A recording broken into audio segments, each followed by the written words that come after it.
Mastering time. Unfolding the usage of during. Hello there, language enthusiasts. Today, we're diving deep into the realm of English prepositions, focusing specifically on how we use the word during to express a period of time.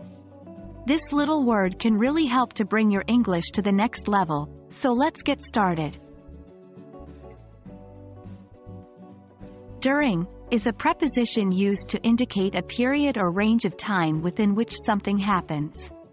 It signifies that an event occurred continuously or intermittently within the time frame specified. Here's a simple example. I fell asleep during the movie. In this sentence, during is used to show that the action of falling asleep happened at some point while the movie was playing. During is often used with verbs that indicate a continuous action. This is because during communicates the idea that something is happening throughout the period of time specified. Take a look at this example. She was studying during the whole afternoon.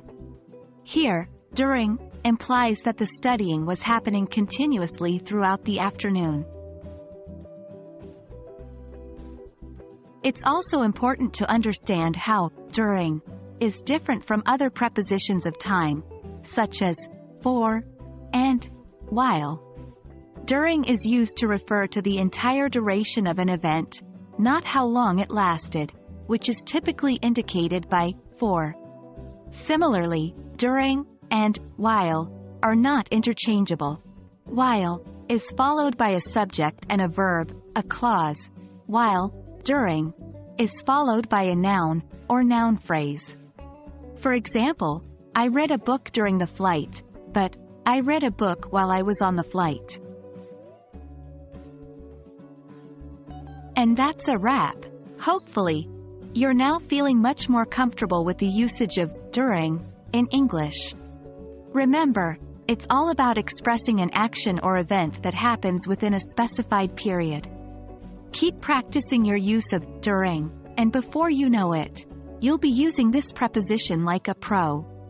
As always, happy learning and stay tuned for more English language lessons.